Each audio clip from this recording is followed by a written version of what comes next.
टीव्हीच्या निगराणीखाली आहे असं म्हणून बाहेर लिहिलेलं आहे. तिथं सुद्धा आहे एकही CCTV इथं नाहीत, CCTV नाहीत. याच्यामुळे ही CCTV नसताना तुम्ही काहीतरी काढा केलेला आहे. यावेळी तुम्ही ज्या बिल्डिंगची पडताळणी करत असताना पूर्ण CCTV लावलेल्या पाहिजे होत्या. CCTV लावलेल्या नसल्यामुळे तुम्ही साहेब प्रकल्प अधिकारी असेल, तुम्ही प्रकल्प अधिकाऱ्यांवर कारवाई करू शकत नाही. त्याच्यामुळे इथं आयुक्ताचे अधिकारी आल्याशिवाय आमचा सरळ आरोप आहे. गृहपालांवर पण आरोप नाही. बिल्डिंग ज्यावेळी मुलांना इथं राहण्यासाठी CCTV राहायला पाहिजे होतं, त्या CCTV नसल्यामुळे तुम्ही फक्त फोटो काढून इथं सगळं हे करण्याचा कारभार चालू आहे. त्याच्यामुळे आमचा प्रकल्प अधिकाऱ्यांना सुद्धा निलंबित केलं गेलं पाहिजे. त्याच्यासाठी आयुक्ताचे अधिकारी यायला पाहिजे. त्याच्याशिवाय आम्ही पुढचा कोणताही पाऊल उचलणार नाही. जास्त बोलणार नाही. म्हणजे आमच्या मताने हे सुरक्षित नाही आहे मुलीने इथे ठेवायचं. हे आहे.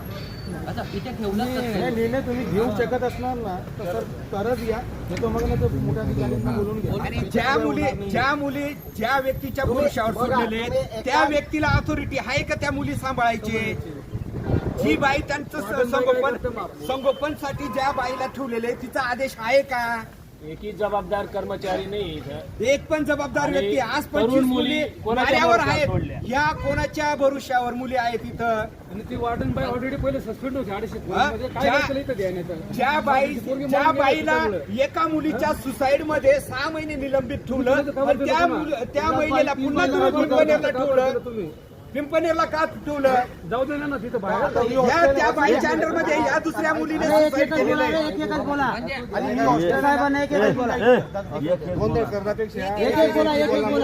ही हॉस्टेल उत्तर व्यवस्थित देता येईल आणि पुढलं ही हॉस्टेल साहेब ज्यांना अथॉरिटी निर्णय घ्यायचा तुम्ही आयुक्त करे आम्ही अर्धा तास देतो त्यांना बोला. त्यांना बोलू. आता बोला तुमचं. एक गोष्ट अशी आहे की मला बरोबर त्यांना पण विचारलं कॅमेराने येते पण तुम्ही आता कॉन्स्टंट लावलेलं नाही. त्यामुळे का असं आहे की त्या बाबतीत सामुंडांना कार्यक्रम नागपूरला होता. त्याच्यामुळे आयुक्त महोदय JTC साहेब, PO साहेब आणि सगळे अधिकारी वर्ग हे सगळे नागपूर मग तुमचं म्हणणं बरोबर आहे.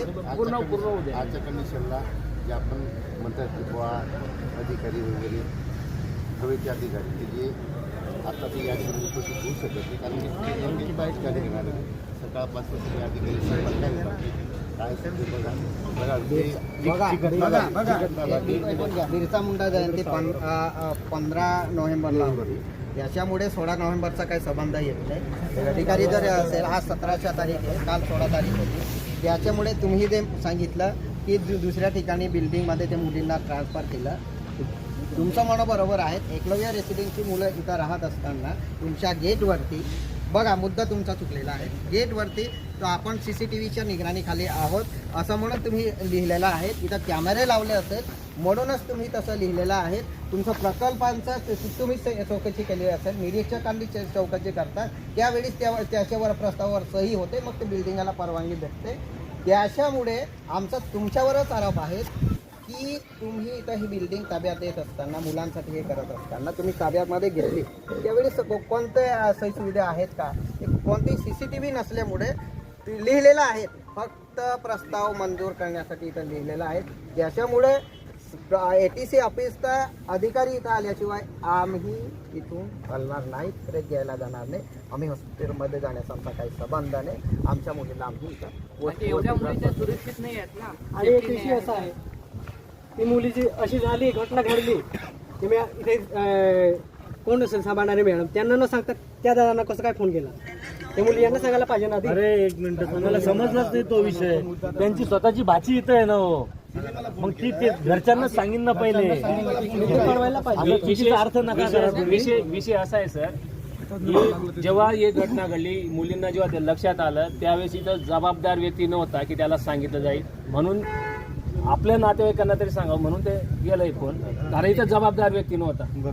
आणि राहिला प्रश्न ऐकून घ्या. नाही शिपाई होते ना. शिपाईने फोन घेतला मला बोलणं असं झालं. नाही ठीक राहू द्या तर नंतरचा विषय राहिला प्रश्न तुम्ही ज्या वेळेस त्या मुलींना इथं 25 मुलींना इथं हलवता आहेत त्यावेळेस त्यांच्या सुरक्षेसाठी पहाराकारी नेमलेला होता तर कोणतं सरकारी कर्मचारी होता त्यांना जबाबदार व्यक्ती होती याच्यामुळे तुम्ही त्यांना इथं हलवलं. जबाबदार व्यक्ती कोण होता?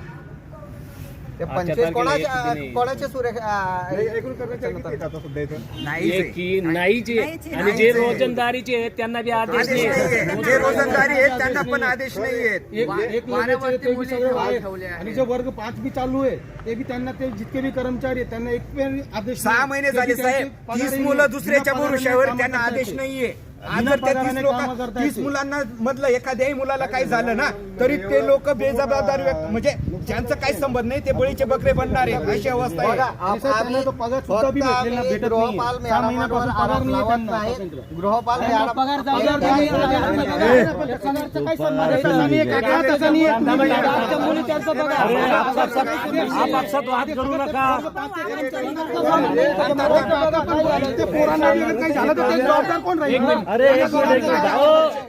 आपल्या तर बघा भांडा पगाराचा संबंध नाही काढा. तुम्ही बी बुद्धीचे डोळे लावून वर्ग 5 च्या खाली पोरांना काही झालं तर काय करणार? कोण जबाबदार राहणार? अरे तुम्ही थोडा दिमाग तर लावा का? तुम्हाला दिमाग आहे. तुम्हाला दिमाग आहे. काय दिमाग आहे तुम्हाला? वर्ग 5 चे पोरं इथे राहतात 24-35 पोरांना काय झालं? तुम्ही म्हणणार का? दादागिरी नको करू रे. तुम्हाला समजत नाही.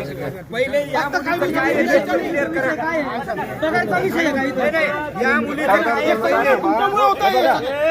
हे सगळं तुमच्यामुळे होतं. बघा विषय चालू आहे. आदेश येत नाही आता म्हणजे काय झालं?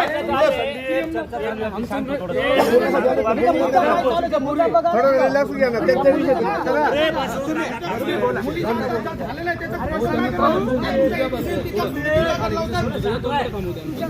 मॅडम हॉस्टेलच्या पोरी इकडे शिफ्ट करण्यासाठी आदेश कोणी दिला आम्हाला काय संबंध पोरी इकडे शिफ्ट करण्याचा हॉस्टेलच्या पोरी इथं ऑलरेडी पोरं राहतात लहान लहान पोरी राहतात काय संबंध इकडे पोरी पाठवण्याचं तुम्हाला आपल्याकडे कोण आणून ना पोरी करायला बाजूच्या बिल्डिंग मध्ये हे एकलव्य रेसिडेन्सी जरी नाही नाही नागपूरला हो आपल्याकडे कुठं आणून होता ना मी तर पोरी गावात तुम्ही शिफ्ट केल्या नाही नाही काही नाही. त्या हॉस्टेलच्या पोरी इथं लहान लहान पोरं राहतात ऑलरेडी पहिल्यापासून जबाबदार कोण घेणार आहे तुम्ही कसं काय म्हणताय मॅडम मध्ये दोष नाही ती मॅडम मध्ये दोष आहे वार्डन मॅडम मध्ये दोष आहे दुर्लक्षामुळे ते पोरगी एक्सपायर झालेली आहे. आणि तुम्ही बघा आदिवासी विकास विभागाचा एकदम भक्कमपणे बाजू मांडता आहेत.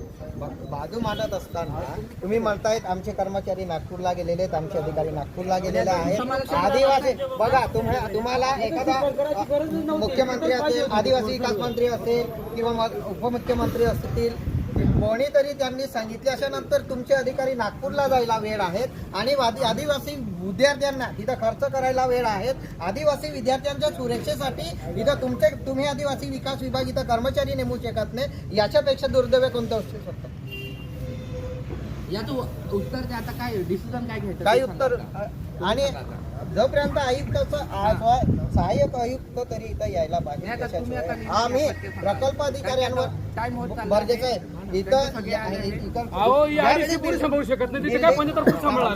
बघा बिल्डिंगची परिस्थिती पाहिली अशा नंतर सरळ अधिकाऱ्यांवर कारवाई व्हायला पाहिजे असं दिसतंय. एकच गृहपाल म्हणून एकच मॅडम सांभाळू शकत नाहीत. आम्हालाही सरळ दिसत आहेत. गृहपाल मॅडम तर जबाबदार आहेत पण त्याच्यापेक्षा दुप्पट्याने आदिवासी विकास विभागाचे प्रकल्प अधिकारी जबाबदार आहेत. त्याच्यामुळे प्रकल्प अधिकाऱ्यांना निलंबित होईपर्यंत आम्ही इथून ते घेऊन जाणार नाही.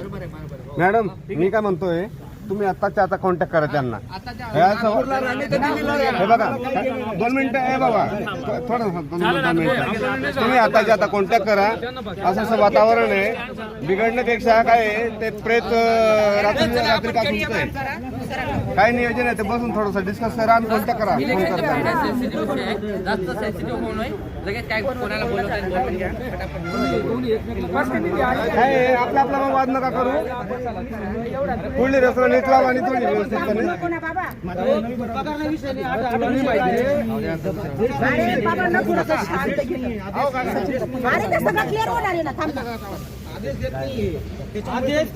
तो जो आदेश देणार आहे त्यांना सांगायला पाहिजे ना.